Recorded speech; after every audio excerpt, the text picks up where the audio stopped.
श्री शिवाय नमस्तुभ्यम। ओम नमः शिवाय। हर हर महादेव। ब्लेस्ड सनातनी चैनल में आप सभी भक्तजनों का हार्दिक स्वागत है। शिव शिवा का आशीर्वाद आप सभी भक्तजनों पर सदा सर्वदा बना रहे। आज आप सुनेंगे फाल्गुन मास महात्म्य की कथाओं में चतुर्थ अध्याय। एक बार की बात है, विदर्भ देश में सत्यरथ नाम से प्रसिद्ध एक राजा थे। वह राजा सभी धर्मों में तत्पर, धैर्यवान, सुशील और सत्य प्रतीक थे। धर्म पूर्वक पृथ्वी का पालन करते हुए राजा का बहुत सा समय सुखपूर्वक बीत गया। उसके बाद एक बार शाल्व देश के राजाओं ने विदर्भ नगर पर आक्रमण करके उसे चारों ओर से घेर लिया। अपनी नगरी को शत्रुओं से घिरी हुई देखकर विदर्भ राज अपनी विशाल सेना को साथ में लेकर युद्ध के लिए चल पड़ा। बलोन्मत्त और शाल्व देशीय क्षत्रिय राजाओं के साथ राजा का अति भयंकर युद्ध हुआ। शाल्वों की बहुत बड़ी सेना थी जो कि मारी गई, परंतु अंत में विदर्भराज भी उनके हाथों से मारा गया और मंत्रियों के सहित उस महारथी वीर राजा के मारे जाने पर मरने के बाद जो भी सैनिक बचे थे वे सभी सैनिक भाग खड़े हुए। उस समय विदर्भराज सत्यरथ की एक पतिव्रता पत्नी थी जो कि अत्यंत ही शोक से ग्रसित होकर रात के समय भवन से निकलकर पश्चिम दिशा की ओर चल पड़ी। राजा की महारानी गर्भवती थी। सवेरा होने पर धीरे धीरे मार्ग से जाती हुई उस साध्वी रानी ने बहुत दूर का रास्ता तय कर लिया। उसके बाद उस रानी ने एक सरोवर देखा और वह रानी उस सरोवर के नीचे शोभा पाने वाले एक छायादार वृक्ष के नीचे बैठ गई। भाग्यवश उस निर्जन स्थान में वृक्ष के ही नीचे पतिव्रता रानी ने उत्तम गुणों से युक्त और शुभ लक्षणों वाले एक सुंदर बालक को वहां पर जन्म दिया।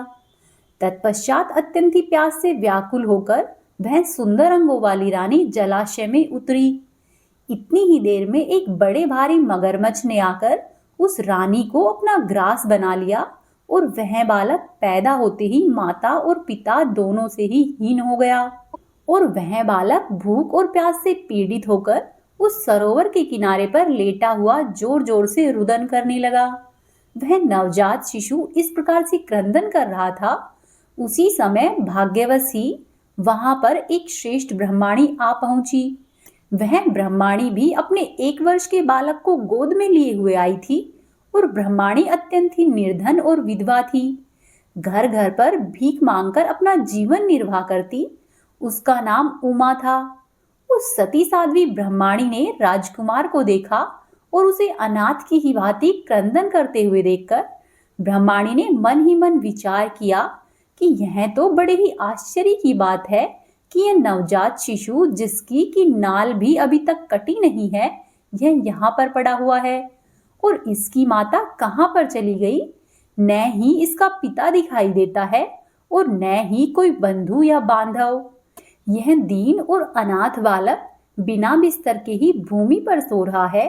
यह बालक चांडाल का पुत्र है या शूद्र का, वैश्य का बालक है या ब्राह्मण का है, अथवा हो सकता है यह क्षत्रिय का शिशु हो। इसका निश्चय मैं किस प्रकार से करूं? मैं इस शिशु को उठाकर अपने संग पुत्र की तरह अवश्य ही पाल सकती हूँ, परंतु यह किस कुल का है यह नहीं जानने के कारण मैं इसको छूने का साहस नहीं कर रही। वह पतिव्रता ब्रह्माणी जब इस प्रकार से सोच रही थी, उसी समय कोई सन्यासी महात्मा वहां पर आ गए। वे ऐसे जान पड़ते थे मानो कि साक्षात शंकर जी ही वहां पर आए हो। उन श्रेष्ठ भिक्षु ने उस स्त्री से कहा कि हे ब्रह्माणी, खेद नहीं करो और हृदय की संशयवृत्ति को दूर करके इस बालक की रक्षा करो।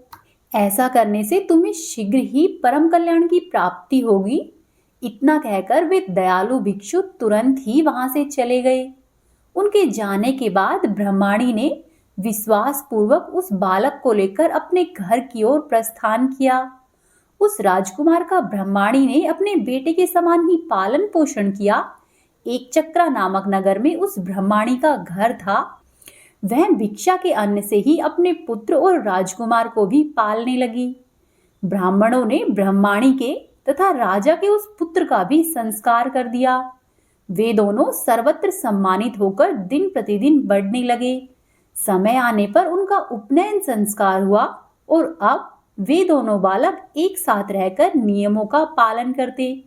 दोनों माता के साथ प्रतिदिन ही भिक्षा के लिए जाते। एक दिन की बात है कि वह ब्रह्माणी उन दोनों बालकों के साथ भीख मांगती हुई देवयोग से देव मंदिर में गई। वहां पर बड़े बूढ़े ऋषि मुनि रहा करते थे। उन दोनों बालकों को देखकर परम बुद्धिमान शांडिल्य नामक मुनि ने कहा कि ओहो, देव का बल बड़ा ही विचित्र है। कर्मों का उल्लंघन करना किसी भी जीव के लिए अत्यंत ही कठिन है। देखो न, यह बालक दूसरी माता की शरण लेकर भी भिक्षा से अपना जीवन निर्वाह करता है और इस ब्रह्माणी को ही श्रेष्ठ माता के रूप में पाकर ब्राह्मण बालक के साथ यह स्वयं भी ब्राह्मण भाव को प्राप्त हो गया है। शांडिल्य मुनि के ऐसे वचन सुनकर ब्रह्माणी आश्चर्यचकित हुई और उसने भरी सभा में मुनि को प्रणाम करके पूछा, हे ब्राह्मण, एक सन्यासी के कहने से मैं इस बालक को अपने घर पर लेकर आई हूँ।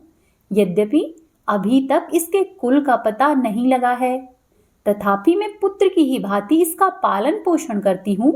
आप ज्ञान के नेत्रों से देखते हैं, अतः आपसे मैं यह जानना चाहती हूँ कि यह बालक किस कुल में उत्पन्न हुआ है और इसके माता पिता कौन हैं। तब वे मुनिवर बोले कि यह विदर्भ देश के राजा का पुत्र है। इतना कहकर मुनि ने उस बालक के पिता के युद्ध में मारे जाने तथा उसकी माता के मगरमच्छ के द्वारा खाए जाने का सारा समाचार कह सुनाया। यह सुनकर ब्रह्माणी को और भी आश्चर्य हुआ। अतः उसने फिर से प्रश्न किया कि हे महामुने, वे राजा संपूर्ण भोगों को छोड़कर युद्ध में क्यों मारे गए और इस बालक को दरिद्रता किस प्रकार प्राप्त हुई और अब इसकी दरिद्रता किस प्रकार से नष्ट होगी जिससे कि यह फिर से अपना राज्य प्राप्त कर सके। हे महामुने, वे राजा संपूर्ण भोगों को छोड़कर युद्ध में क्यों मारे गए और इस बालक को दरिद्रता कैसे प्राप्त हुई और अब दरिद्रता को पूर्ण रूप से कैसे नष्ट करके यह बालक फिर से अपने राज्य को प्राप्त करेगा। और हे महामुने, मेरा यह पुत्र भी भिक्षा के अन्न से ही अपना जीवन निर्वाह करता है, अतः इसकी दरिद्रता के निवारण का क्या उपाय है, यह बताने की कृपा करे। तब शांडिल्य ने कहा कि इस राजकुमार के पिता विदर्भराज पूर्व जन्म में पांड्य देश के श्रेष्ठ राजा थे। वे सभी धर्मों के ज्ञाता और संपूर्ण पृथ्वी का धर्म पूर्वक पालन करते। एक दिन की बात है कि प्रदोष काल में भगवान शंकर का वे राजा पूजन कर रहे थे और बड़ी ही भक्ति से त्रिलोकीनाथ महादेव जी की आराधना में लगे हुए थे। उसी समय नगर में सब और बड़ा भारी कोलाहल मचा। उस उत्कंठ शब्द को सुनकर राजा ने बीच में ही भगवान शंकर की पूजा छोड़ दी और नगर में क्षोभ फैलने की आशंका से राजभवन से बाहर निकल आए। इसी समय राजा का महाबली मंत्री शत्रु को पकड़कर उनके समीप लेकर आया। वह शत्रु उस पांडे राजा का ही सीमांत था। उसे देखकर राजा ने क्रोध पूर्वक उसका मस्तक कटवा दिया और शिव पूजा छोड़कर नियम को समाप्त किए बिना ही राजा ने रात में भोजन किया। इसी प्रकार राजकुमार भी प्रदोष काल में शिव जी की पूजा किए बिना ही भोजन करके सो गया। वहीं राजा दूसरे जन्म में विदर्भराज हुआ था। शिव जी की पूजा में विघ्न होने के कारण शत्रुओं ने उसको सुख भोग के बीच में ही मार डाला और पूर्व जन्म में जो उस राजा का पुत्र था, इसी जन्म में भी वही हुआ है। शिव जी की पूजा का उल्लंघन करने के कारण यह बालक दरिद्रता को प्राप्त हुआ है। इसकी माता ने पूर्व जन्म में छल से अपनी सौतन को मार डाला था। उस महान पाप के कारण ही वह इस जन्म में मगरमच्छ के द्वारा मारी गई। मैं सत्य कहता हूँ, परलोक में हित की बात कहता हूँ, शास्त्रों का सार एवं उपनिषदों का हृदय कहता हूँ। इस भयंकर असार संसार को प्राप्त हुए जीव जंतु के लिए ईश्वर के चरणारविंदों की सेवा ही सार वस्तु है। जो प्रदोष काल में अनन्यचित होकर परमेश्वर के चरणारविंदों की पूजा करते हैं, वे इसी संसार में सदा बढ़ने वाले धन धान्य, स्त्री पुत्र, सौभाग्य और संपत्ति के द्वारा सबसे बढ़कर होते हैं। हे ब्रह्माणी, यह तुम्हारा पुत्र पूर्व जन्म में उत्तम ब्राह्मण था। इसने सारी ही उम्र केवल दान लेने में ही बिता दी, यज्ञ आदि सत्कर्म नहीं किए, इसीलिए यह दरिद्रता को प्राप्त हुआ है। उस दोष का निवारण करने के लिए अब यह भगवान शंकर की शरण में जाए। मुनि के इस प्रकार से कहने पर साध्वी ब्रह्माणी ने उन्हें प्रणाम करके शिव पूजन की विधि का क्रम पूछा। तब शांडिल्य मुनि ने ब्रह्माणी के कहे अनुसार त्रयोदशी व्रत की संपूर्ण विधि बताई। शांडिल्य मुनि कहते हैं कि यदि ये दोनों बालक इस प्रकार से भगवान शंकर का पूजन प्रत्येक प्रदोष के दिन करते हैं तो वर्ष भर के भीतर ही इन्हें उत्तम सिद्धि की प्राप्ति होगी। शांडिल्य मुनि के ऐसे वचन सुनकर उस ब्रह्माणी ने दोनों बालकों के साथ मुनि के चरणों में प्रणाम किया और इस प्रकार से कहा कि हे भगवान, आज मैं आपके दर्शन मात्र करने से कृतार्थ हो गई। ये दोनों बालक आज से आपकी शरण में है। हे ब्राह्मण, यह मेरा पुत्र, इसका नाम सुचिव्रत है, और यह राजकुमार जिसका नाम मैंने धर्मगुप्त रख दिया है। ये दोनों बालक और मैं सभी आपके चरणों के दास हैं, और इस घोर दरिद्र सागर में गिरे हुए हम सबका आप उद्धार कीजिए।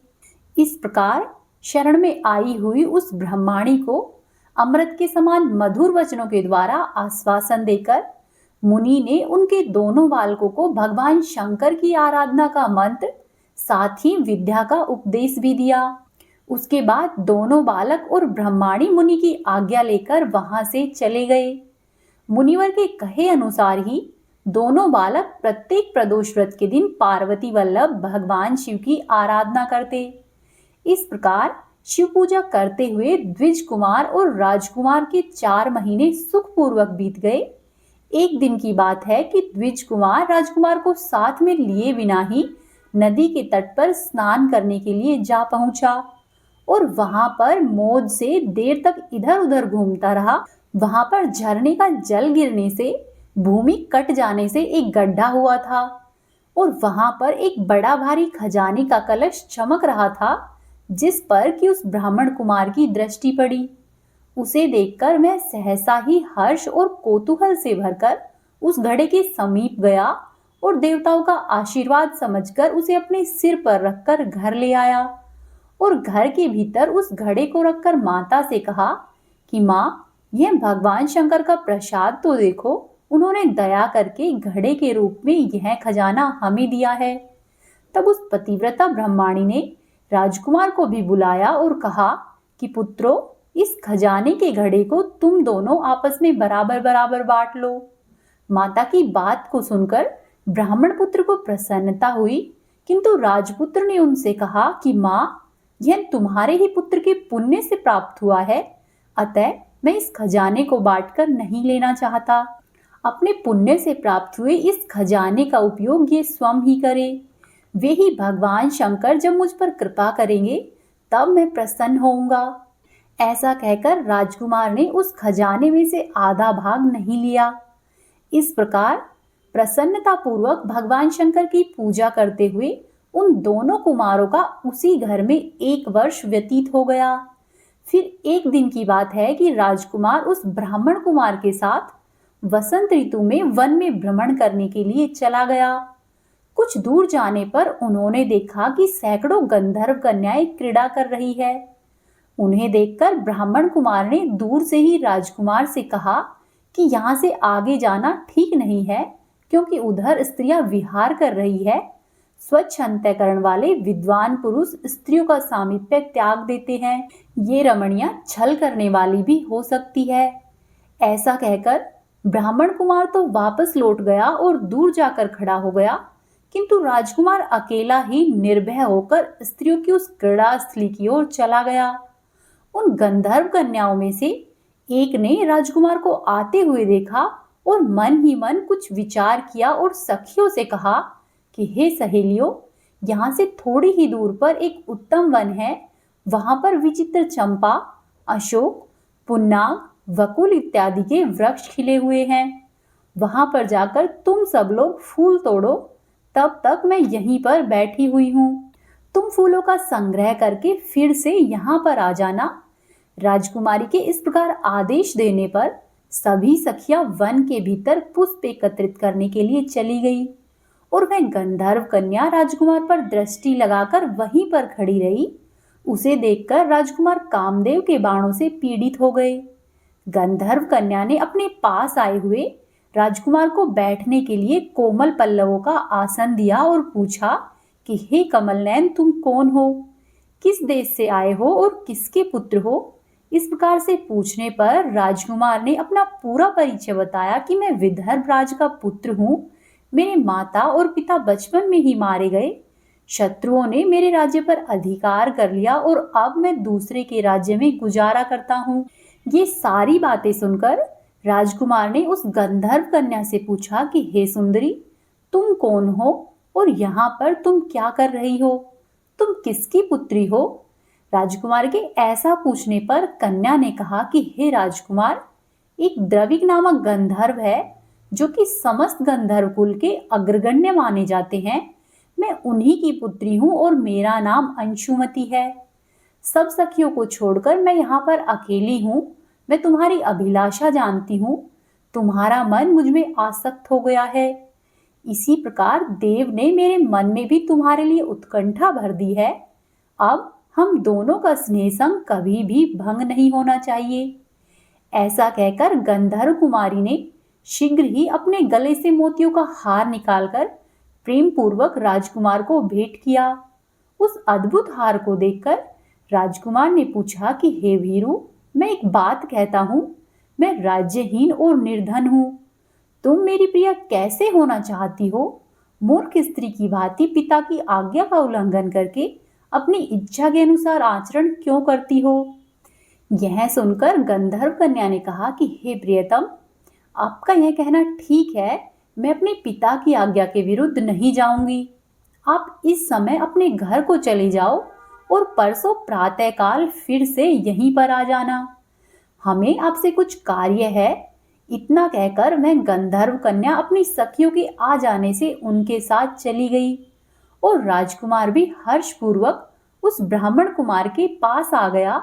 उसने द्विजपुत्र से सारी बातें बताई और उसके साथ घर की ओर प्रस्थान किया।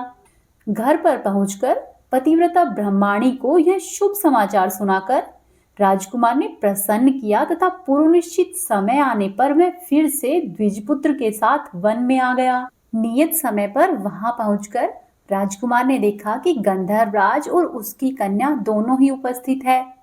गंधर्वराज ने वहां पर आए हुए उन दोनों कुमारों का अभिनंदन किया और सुंदर आसन पर बिठाकर राजपुत्र से कहा कि हे विदर्भ राजकुमार, मैं कैलाश पर्वत पर गया था। वहां पर मैंने पार्वती जी के साथ महादेव जी के दर्शन किए। देवेश्वर भगवान शिव करुणा रूपी अमृत के सागर है। उन्होंने मुझे बुलाकर सभी देवताओं के समीप इस प्रकार से कहा कि पृथ्वी तल पर धर्मगुप्त नाम से प्रसिद्ध एक राजकुमार है जो इस समय अकिंचन है।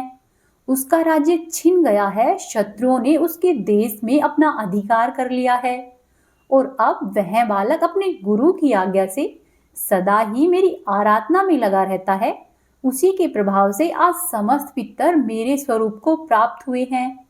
हे गंधर्व श्रेष्ठ, तुम भी उस राजकुमार की सहायता करो और अब वह शत्रुओं को मारकर अपने राज्य सिंहासन पर आसीन हो जाएगा। महादेव जी के इस प्रकार आज्ञा देने पर मैं अपने घर को आया। यहाँ पर इस मेरी कन्या ने भी तुम्हारे लिए बहुत प्रार्थना की। यह सब परम दयालु भगवान शंकर की ही प्रेरणा से हो रहा है। ऐसा समझकर मैं अपनी कन्या को साथ में लेकर आया हूँ। अतः अपनी पुत्री अंशुमति को मैं तुम्हें पत्नी के रूप में देता हूँ और भगवान शिव जी की आज्ञा से शत्रुओं को मारकर तुम्हें तुम्हारे राज्य पर बिठाऊंगा। अपने उस नगर में तुम अपनी इस धर्मपत्नी के साथ 10,000 वर्षों तक मनोवांछित सुख भोग कर अंत में भगवान शिव के लोक में जाओगे और वहां पर मेरी यह कन्या तुम्हारी ही सेवा में प्रस्तुत रहेगी। इस प्रकार कहकर गंधर्वराज ने उसी वन में राजकुमार के साथ अपनी पुत्री का विवाह करा दिया और दहेज में परम उज्ज्वल रत्नभार भेंट किए। चंद्रमा के समान चमकीली चूड़ामणि तथा दमकते हुए मोतियों के मनोहर हार भी दिए। आभूषण, वस्त्र, सोने के बने हुए बहुत से सामान, हाथी, घोड़े और सोने के रथ प्रदान किए और अंत में एक दिव्य रथ, इंद्र के धनुष के समान विशाल धनुष, सहस्त्रों अस्त्र शस्त्र, अक्षय बाणों से भरे हुए 2 तरकस, अभेद्य स्वर्णमयी कवच तथा शत्रु का संहार करने वाली शक्ति समर्पित की। अपनी पुत्री की सेवा के लिए गंधर्वराज ने प्रसन्नचित होकर 5000 दासियां दी। इतना ही नहीं, राजकुमार की सहायता के लिए उन्होंने अत्यंत ही उग्र गंधर्वों की चतुरांगिणी सेना भेंट की। इस प्रकार परम उत्तम संपत्ति को पाकर राजकुमार अपनी मनोवांछित पत्नी के साथ बहुत प्रसन्न हुआ। पुत्री का विवाह कराकर गंधर्वराज स्वर्गलोक में वापस चला गया। धर्मगुप्त विवाह के बाद गंधर्वों की सेना के साथ अपने नगर में गए और वहां पर शत्रुओं के साथ युद्ध करके उनको हराकर अपनी राजधानी में प्रवेश किया। उसके बाद श्रेष्ठ ब्राह्मणों और मंत्रियों ने मिलकर राजकुमार का अभिषेक किया और वे रत्नमयी सिंहासन पर आरूढ़ होकर एकंठक राज्य का उपभोग करने लगे। जिस ब्राह्मण पत्नी ने उनका अपने पुत्र की भांति पालन किया था, वही उनकी माता हुई और वह द्विज कुमार ही उनका भाई हुआ तथा गंधर्व राजपुत्री अंशुमती महारानी के पद पर प्रतिष्ठित हुई। भगवान शंकर की आराधना करके धर्मगुप्त विदर्भ देश के राजा हो गए। इस प्रकार दूसरे लोग भी प्रदोष व्रत के दिन गिरिजापति की आराधना करके मनोवांछित कामनाओं को प्राप्त करते हैं और मृत्यु के पश्चात परम गति को प्राप्त होते हैं। श्री सूत जी कहते हैं कि जो भी मनुष्य प्रदोष व्रत के इस परम अद्भुत पुण्यमयी महात्म्य को व्रत के दिन अथवा शिव पूजन के पश्चात एकाग्रचित होकर सुनता है अथवा पढ़ता है, उसे 100 जन्मों तक कभी भी दरिद्रता नहीं होती और अंत में वह ज्ञान के ऐश्वर्य से युक्त होकर भगवान शंकर के परम धाम कैलाश को चला जाता है। ओम नमः शिवाय। अब आप सुनिए श्री शिव चालीसा का पाठ। कर्पूर गौरम करुणावतारम संसार सारम भुजगेंद्र हारम सदा वसंतम हृदयारविंदे भवम भवानी सहितं नमामि। जय गणेश गिरिजा सुवन मंगल मूल सुजान, कहत अयोध्या दास तुम देव अभय वरदान। जय गिरिजापति दीन दयाला सदा करत संतन प्रतिपाला, भाल चंद्रमा सोहत नीके कानन कुंडल नाग फनीके। अंग घोर सिर गंग बहाए मुंड माल तन छार लगाए, वस्त्र खाल बाघंबर सोहे छवि को देख नाग मुनि मोहे। मैनु मात की हवे दुलारी वाम अंग सोहत छवि नारी, कर त्रिशूल सोहत छवि भारी करत सदा शत्रुन क्षयकारी। नंदी गणेश सोहत है कैसे सागर मध्य कमल है जैसे, कार्तिक शाम और गणराऊ या छवि को कही जात न काऊ। देवन जब ही जाय पुकारा तब ही दुख प्रभु आप निवारा, कियो उपद्रव तारक भारी देवन सब मिल तुम ही जुहारी। तुरत षडानन आप उठायो लव निमेष मह मार गिरायो, आप जलंधर असुर सहारा सुयस तुमर विदित संसारा।